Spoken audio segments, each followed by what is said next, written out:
কেন বেশিরভাগ মানুষ ৮০ বছরের পর বাঁচতে পারে না? জানুন চমকপ্রদ এই ৪টি কারণ। নমস্কার বন্ধুগণ, জ্ঞান ও শিক্ষা ইউটিউব চ্যানেলে আপনাদের সকলকে জানাই স্বাগত। বন্ধুগণ, আপনারা কি জানেন গোটা পৃথিবীর প্রায় ৯০% মানুষ কেন ৮০ বছরের পর আর বেশি বাঁচতে পারেন না? এটা কি শুধুই ভাগ্য, নাকি এর পেছনে লুকিয়ে আছে এমন কিছু বিশেষ কারণ যা আমরা কেউ জানি না? কিন্তু এখানে বিজ্ঞানীরা বলছেন এর পিছনে রয়েছে মাত্র ৪টি বড় কারণ রয়েছে। আর সেই কারণগুলি আমাদের প্রত্যেকের জানা অত্যন্ত জরুরি। আর এই কারণগুলো জানলে আপনি চমকে উঠবেন, কারণ এর বেশিরভাগই আমাদের হাতের তৈরি। তাহলে কি আমরাই নিজের জীবনকে ছোট করে দিচ্ছি? যদি আপনি সত্যিই জানতে চান কেন মানুষ ৮০ বছরের বেশি বাঁচতে পারে না এবং কিভাবে এই কারণগুলো এড়ানো যায়, তাহলে ভিডিওর শেষ পর্যন্ত আমার সঙ্গে থাকুন। আমি আজ এমন কিছু তথ্য শেয়ার করব যা আপনার জীবনকে বদলে দিতে পারে। আর সবথেকে বড় কথা, আমাদের এই চ্যানেল শুধু সমস্যার কথা বলে না, সমস্যার সাথে থাকা সমাধান খুঁজে বের করে। তাই এই ভিডিওটি সম্পূর্ণ দেখুন, কারণ এখানে প্রত্যেকটি পয়েন্টের সমাধান পাবেন। ভিডিও শুরু করার আগে একটা ছোট্ট অনুরোধ, আপনি এই ভিডিওটি কোন শহর থেকে দেখছেন এবং আপনার বয়স কত? কমেন্টে জানাতে ভুলবেন না, কারণ আপনার মতামত আমাদের ভিডিওকে আরও সমৃদ্ধ করে তোলে। তো চলুন দেরি না করে শুরু করি। প্রথম কারণ, শরীরের ভেতরের নীরব শত্রু ইনফ্লেমেজিং। আপনি কি জানেন ৮০ বছর বয়সের পর মৃত্যুর অন্যতম কারণ শরীরের ভেতরেই লুকিয়ে থাকে? কোনো বাইরের ভাইরাস বা ব্যাকটেরিয়া নয়, বরং এমন একটি নীরব প্রক্রিয়া যা আমাদের চোখে ধরা পড়ে না। চিকিৎসা বিজ্ঞানে একে বলা হয় ইনফ্লেমেজিং। সহজভাবে বললে এটি হল দীর্ঘ সময় ধরে শরীরে চলতে থাকা হালকা প্রদাহ। এই প্রদাহ একদিনে হয় না। বছরের পর বছর মানসিক চাপ, জাঙ্ক ফুড, ঘুমের অভাব, ব্যায়াম না করা, এমনকি পরিবেশের দূষণ মিলে এই প্রদাহকে গোপনে বাড়িয়ে তোলে। শুরুতে কিছু বোঝা যায় না, কিন্তু ধীরে ধীরে ক্লান্তি, দুর্বলতা, মানসিক অবসাদ, এমনকি অঙ্গ প্রত্যঙ্গের কার্যক্ষমতা কমতে শুরু করে। সবচেয়ে ভয়ঙ্কর ব্যাপার হল, এই নীরব প্রদাহ বার্ধক্যকে দ্রুত এগিয়ে নিয়ে আসে এবং শরীরকে ভিতর থেকে ভেঙে দেয়। এই ঘটনাটি দেখুন, রমেশ বাবু, বয়স ৭৮ বছর। সারা জীবন তিনি অফিসের কাজ করেছেন, ব্যস্ত জীবনে ব্যায়াম করার সময় পাননি। অল্প বয়স থেকে পছন্দ করতেন প্রক্রিয়াজাত খাবার, প্যাকেটের স্ন্যাক্স, ভাজা পোড়া, মিষ্টি। মানসিক চাপও ছিল প্রবল। বাইরে থেকে তিনি একেবারে সুস্থ দেখাতেন, কিন্তু ধীরে ধীরে ক্লান্তি, হাঁটতে কষ্ট, মনের অস্থিরতা দেখা দিল। ডাক্তার পরীক্ষা করে জানালেন তার শরীরে দীর্ঘদিন ধরে প্রদাহ চলেছে, যা তার হার্ট, কিডনি এবং জয়েন্টকে ক্ষতিগ্রস্ত করেছে। কোনো বড় রোগ না থাকলেও এই নীরব প্রদাহই তার শরীরকে ভেতর থেকে দুর্বল করে দিয়েছে। এমন ঘটনা শুধু রমেশের বাবুর নয়, ৮০ বছর পার হওয়ার পর বেশিরভাগ মানুষ এই সমস্যার শিকার হন। কারণ এটি ধীরে ধীরে তৈরি হয় এবং আমরা বুঝতেই পারি না। এবার দেখুন এর সমাধান কি। খাদ্যাভ্যাসে পরিবর্তন আনুন। প্রক্রিয়াজাত খাবার বাদ দিয়ে প্লেটে রাখুন প্রাকৃতিক উপাদান, যেমন তাজা শাকসবজি, ফল, বাদাম, হলুদ, গ্রিন টি। এসব খাবার শরীরে প্রদাহ কমাতে দারুণ কাজ করে। প্রতিদিন অন্তত ৩০ মিনিট হাঁটুন বা হালকা ব্যায়াম করুন। বন্ধুগণ, এবার দেখুন পরের গুরুত্বপূর্ণ পয়েন্ট। দ্বিতীয় ভুল, ঘুমের ঘাটতি শরীরকে ভেতর থেকে ভেঙে দেওয়ার নীরব কারণ। আপনি কি জানেন, বয়স বাড়ার সঙ্গে সঙ্গে আমাদের ঘুমের মানও কমতে থাকে।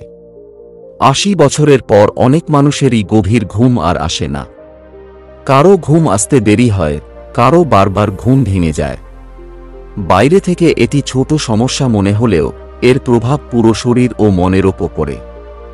কারণ যখন আমরা গভীর ঘুমে থাকি, তখনই শরীর নিজেকে মেরামত করে, মস্তিষ্ক অপ্রয়োজনীয় তথ্য মুছে দেয়, রোগ প্রতিরোধ ক্ষমতা নতুন করে গড়ে ওঠে। কিন্তু ঘুম যদি ভাঙা ভাঙা হয় বা পর্যাপ্ত সময় না হয়, এই গুরুত্বপূর্ণ কাজগুলো বাধাগ্রস্ত হয়।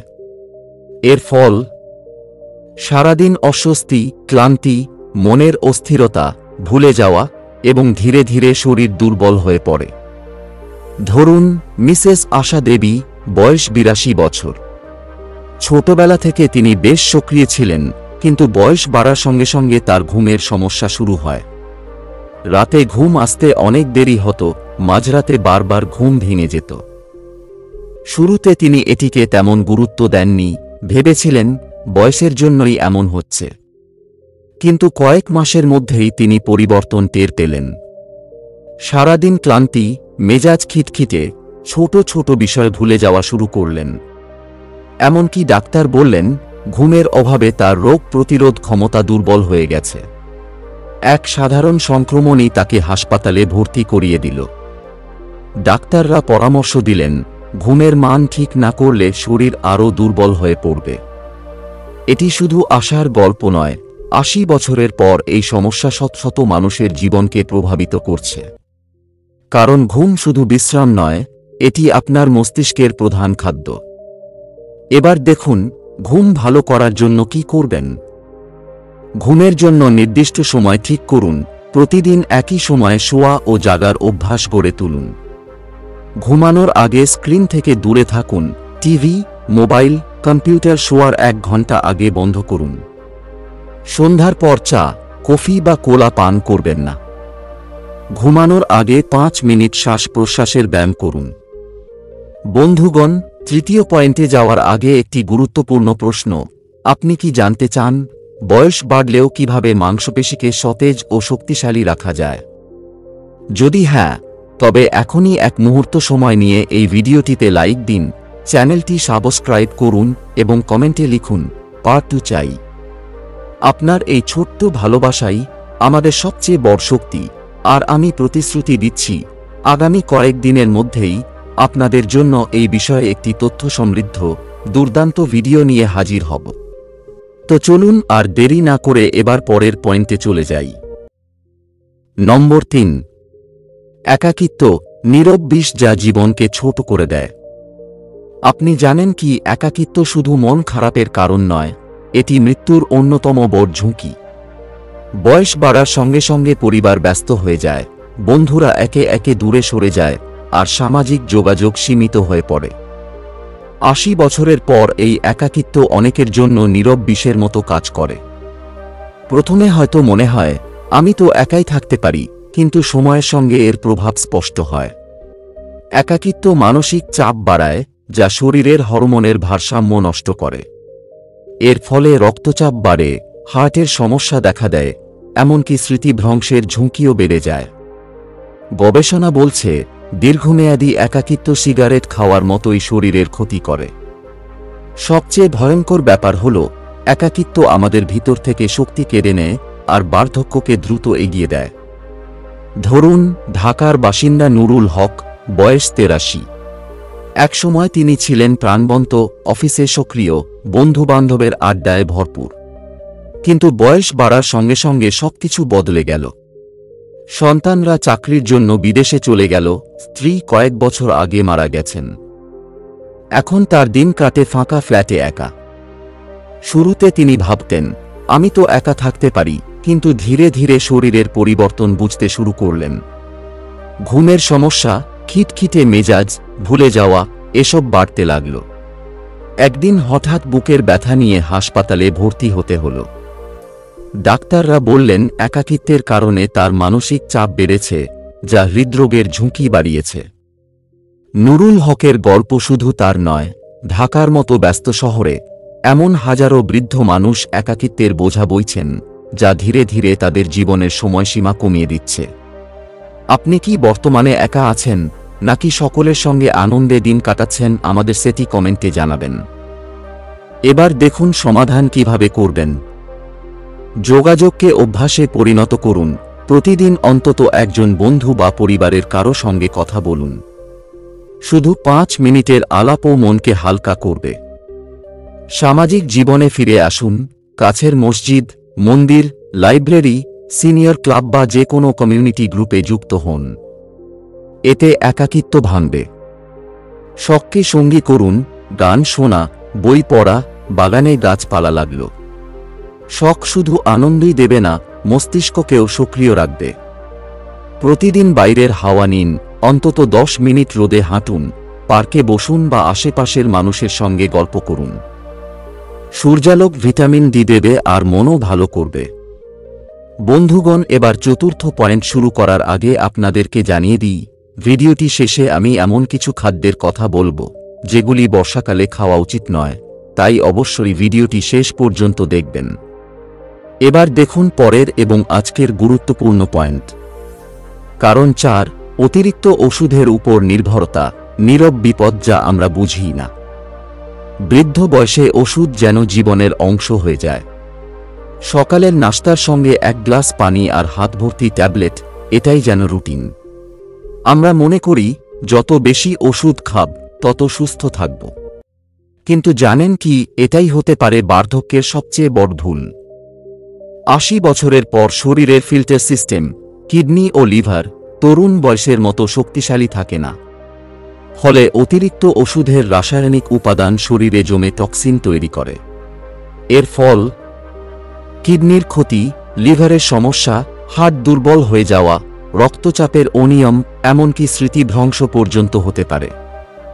সবচেয়ে ভয়ঙ্কর হল এক ওষুধের সঙ্গে আরেক ওষুধের বিরূপ প্রতিক্রিয়া। আপনি ভাবছেন ডাক্তার লিখে দিয়েছেন, ক্ষতি হবে না, কিন্তু ডাক্তাররাও সবসময় জানেন না কোন ওষুধের কম্বিনেশন শরীরে কী প্রভাব ফেলছে, বিশেষত যখন আপনি 7 থেকে 8 ধরনের ওষুধ একসঙ্গে খান। বাস্তব উদাহরণ, কলকাতার শেফালি রহমানের কথা ভাবুন। বয়স 81। তিনি প্রতিদিন খেতেন ডায়াবেটিসের জন্য 2 রকম ওষুধ, ব্লাড প্রেসারের জন্য 3টি, হার্ট শক্ত রাখার জন্য সাপ্লিমেন্ট আর রাতে ঘুমের জন্য ঘুমের ট্যাবলেট। শুরুতে সব ঠিক ছিল, কিন্তু কয়েক মাস পর তার হঠাৎ ক্ষুধামন্দা, বমিভাব ও হঠাৎ দুর্বলতা শুরু হয়। হাসপাতালের রিপোর্ট দেখে ডাক্তাররা হতবাক, তার কিডনি ও লিভার মারাত্মকভাবে ক্ষতিগ্রস্ত। কারণ অতিরিক্ত ওষুধের টক্সিক লোড। তার পরিবার ভাবত ওষুধগুলো তাকে বাঁচাচ্ছে, কিন্তু সত্যি হল অতিরিক্ত ওষুধই তার শরীরের সবচেয়ে বড় শত্রু হয়ে উঠেছিল। সমাধান, কিভাবে বাঁচবেন এই বিপদ থেকে? অতিরিক্ত ওষুধ থেকে মুক্তি পাওয়া মানে সব ওষুধ বন্ধ করা নয়, বরং বুদ্ধিমত্তার সঙ্গে এগোতে হবে। প্রতি 6 মাসে ওষুধ রিভিউ করান। আপনার নিয়মিত ডাক্তারকে বলুন সব ওষুধ নতুন করে পরীক্ষা করতে। অনেক সময় একই রোগের জন্য একাধিক ওষুধ খাওয়া হয়, যা অপ্রয়োজনীয়। প্রয়োজনীয় বনাম অপ্রয়োজনীয় লিস্ট তৈরি করুন। কোন ওষুধ একদম জরুরি, কোনটি শুধু সহায়ক, সেটা বুঝুন। প্রয়োজন নেই এমন সাপ্লিমেন্ট বাদ দিন। হার্বাল ও প্রাকৃতিক সাপোর্ট ব্যবহার করুন। চিকিৎসকের পরামর্শে হলুদ, আদা, তুলসীর মতো প্রাকৃতিক উপাদান ব্যবহার শুরু করুন। এতে রাসায়নিক ওষুধের চাপ কমবে। সুস্থ জীবনযাপন দিয়ে ওষুধের প্রয়োজন কমান। ডায়াবেটিস, চিনি ও প্রক্রিয়াজাত খাবার বাদ দিন। ব্লাড প্রেসার, লবণ কমান, প্রতিদিন হালকা হাঁটুন। ঘুমের সমস্যা, ধ্যান ও উষ্ণ দুধের রুটিন নিন। ঘুমের ওষুধকে বিদায় দিন। শরীরের সিগন্যাল শুনুন। হঠাৎ দুর্বলতা, ক্ষুধামন্দা, পা ফুলে যাওয়া, এগুলো ওষুধের পার্শ্ব প্রতিক্রিয়া হতে পারে। অবহেলা করবেন না, সঙ্গে সঙ্গে ডাক্তারের পরামর্শ নিন। সবচেয়ে বড় কথা, ওষুধকে বন্ধু ভাবুন, কিন্তু অন্ধ বিশ্বাস করবেন না।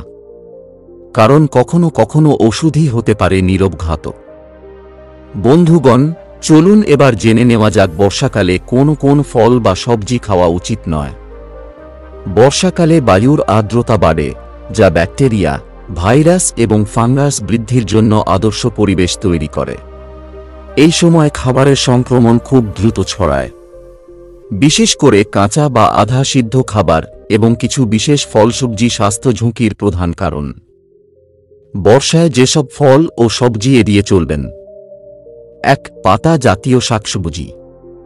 পালং, মেথি, ধনেপাতা, কলমি শাক বর্ষায় সহজেই পোকা ও ব্যাকটেরিয়ায় আক্রান্ত হয়। স্যাঁতসেঁতে মাটিতে এরা ফাঙ্গাস ও ডিম বহন করে, যা ডায়রিয়া, পেটের ব্যথা, এমনকি ফুড পয়জনিং ঘটায়। যদি খেতেই হয়, ভালোভাবে ধুয়ে লবণ পানিতে 30 মিনিট ভিজিয়ে রাখুন এবং ভালোভাবে রান্না করুন। 2. ফুলকপি ও ব্রোকলি। এই সময় ফুলকপি ও ব্রোকলির ফুলের ফাঁকে পোকা, ডিম ও মাইক্রোবস থাকে। অনেক সময় ধোয়া সত্ত্বেও এগুলো থেকে যায়, ফলে সংক্রমণের ঝুঁকি বেড়ে যায়। সমাধান: বর্ষায় এড়িয়ে চলুন বা গরম পানিতে সেদ্ধ করে তারপর রান্না করুন। 3. কাঁচা সালাদ ও শসা। বর্ষায় কাঁচা সবজি বা সালাদ খাবেন না, কারণ এরা সহজেই দূষিত পানির সংস্পর্শে আসে, যা ইকোলাই ও টাইফয়েডের ঝুঁকি বাড়ায়। এই সময় সালাদের বদলে সিদ্ধ সবজি খাওয়া নিরাপদ। 4. কাটা ফল, রাস্তায় বিক্রি হওয়া। রাস্তার ধুলা, দূষণ ও আর্দ্র আবহাওয়ায় কাটা ফল ব্যাকটেরিয়া ও মাছির সংস্পর্শে আসে। এগুলো খেলে তীব্র পেটের অসুখ, হেপাটাইটিস ও ডায়রিয়া হতে পারে। কাটা ফল এড়িয়ে চলুন, ঘরে ধুয়ে খাওয়া ফল বেছে নিন। 5. তরমুজ ও পেঁপে। তরমুজের মতো জুসি ফল বর্ষায় দ্রুত নষ্ট হয় এবং ব্যাকটেরিয়া জন্মায়। পেঁপের ক্ষেত্রেও একই সমস্যা। খুবই তাজা হলে খেতে পারেন, তবে ফ্রিজে দীর্ঘ সময় রাখবেন না। 6. মাশরুম।